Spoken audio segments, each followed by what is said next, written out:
Muy buenos días, continuando con la materia de Psicología Evolutiva 3 en nuestra unidad número 1. Nos corresponde ver la clase que nos habla acerca del desarrollo del sistema nervioso. En este caso es la maduración de este sistema nervioso, en la etapa de los 3 a los 6 años. Entonces vamos a ver el neurodesarrollo del lenguaje y del conocimiento del entorno, ¿sí? Esa sería la etapa del neurodesarrollo, desarrollo del sistema nervioso, que nos corresponde ver a partir de los 3 años de edad.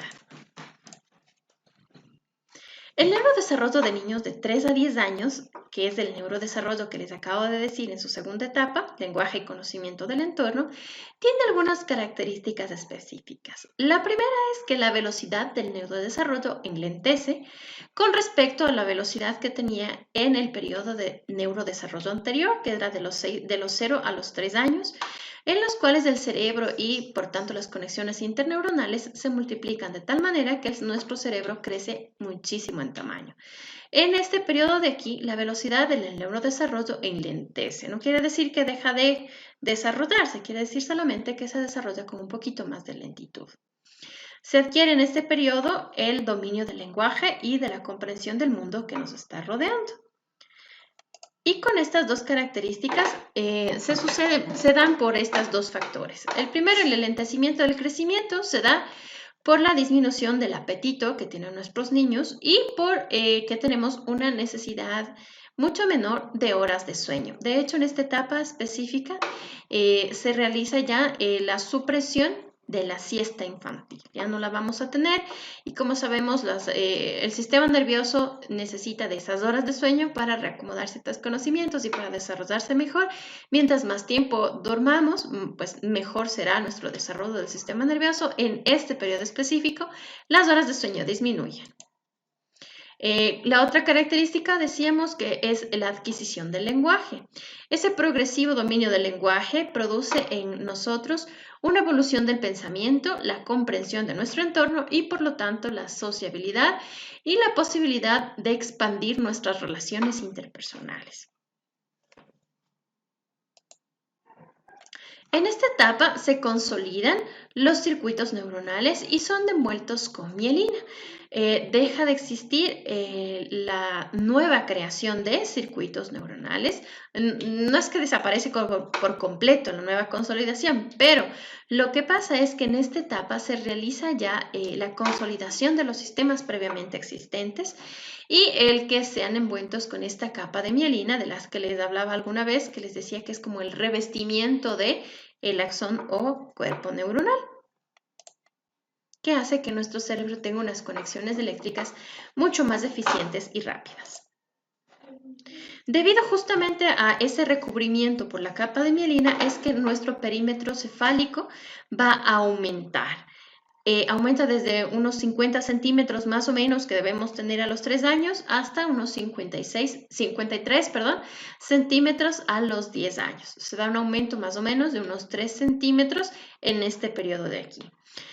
Al decir que es el periodo donde se debe desarrollar el lenguaje, aquí es donde también nosotros podemos empezar a mirar las patologías o trastornos del lenguaje, de la comprensión también de nuestro entorno. Entonces podríamos mirar trastornos del tipo autismo y TDAH por la comprensión del entorno. Este sería entonces el neurodesarrollo en esta etapa del lenguaje y de la comprensión del entorno. Se divide en dos subperiodos específicos. De los 3 a los 6 años, el primer subperiodo, y el otro periodo etario de 6 a 10 años. ¿Qué pasa en el primero? Pues es el que nos corresponde a nosotros estudiar de 3 a 6 años y los dos subperiodos tienen objetivos diversos. El primer objetivo del primer subperiodo de 3 a 6 años sería el desarrollo del lenguaje, que aquí predomina el desarrollo del lenguaje infantil, que varía desde los 3 años, que más o menos tenemos en nuestro vocabulario unas 100 palabras, hasta la adquisición de unas 2000 a los 6 años de edad. Y la otra etapa, de los 6 a los 10 años, que en el desarrollo, en el neurodesarrollo pasa que se va a desarrollar el pensamiento y por lo tanto nuevos conocimientos, pero en base a la lógica de tipo concreta. Como decíamos, si era el neurodesarrollo del lenguaje y por lo tanto en esta etapa, son ya evidentes y afloran las dificultades en los aprendizajes formales del lenguaje y trastornos en la comprensión, en el desarrollo del lenguaje semántico, pragmático, fonético y morfosintáctico.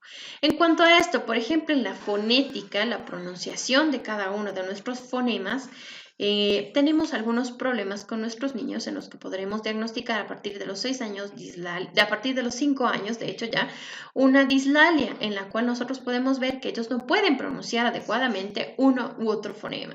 Por ejemplo, el que no pueden pronunciar la S y la sustituyan con una Z. Ese es un trastorno del lenguaje, dislalia, ¿sí? El otro sería en el componente pragmático. El componente pragmático es ya la comprensión del lenguaje a nivel de el uso diario, es del uso práctico. Por ejemplo, que algún vocablo específico o algún dicho específico que tengamos nosotros aquí en Ecuador.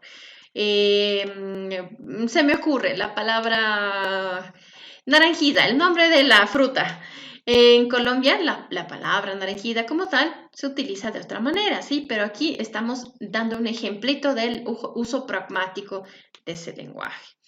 En cuanto a la morfosintaxis, ya componentes un poquito más gramaticales, de conjugación de verbos y de tal, y pues a la semántica del lenguaje también.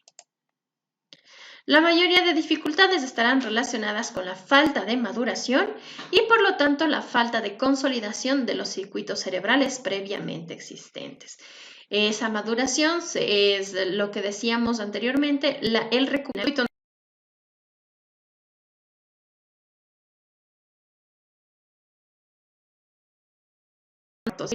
del niño de nuestra imagen. Pueden ya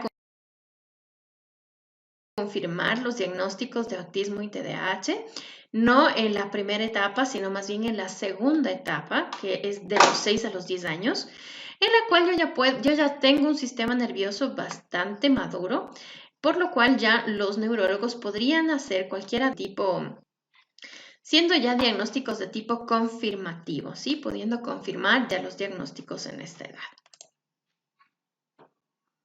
No es infrecuente, además, que nuestros niños no tengan solamente un solo problema de aprendizaje.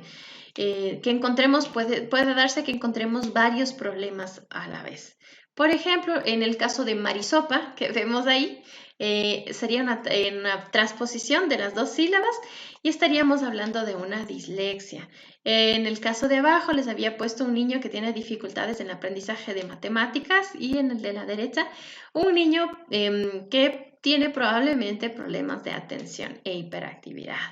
Puede que estos problemas no estén aislados y que encontremos anclaje entre estos y que se manifiesten juntos. Y eso sería todo por la clase de hoy. Yo les agradezco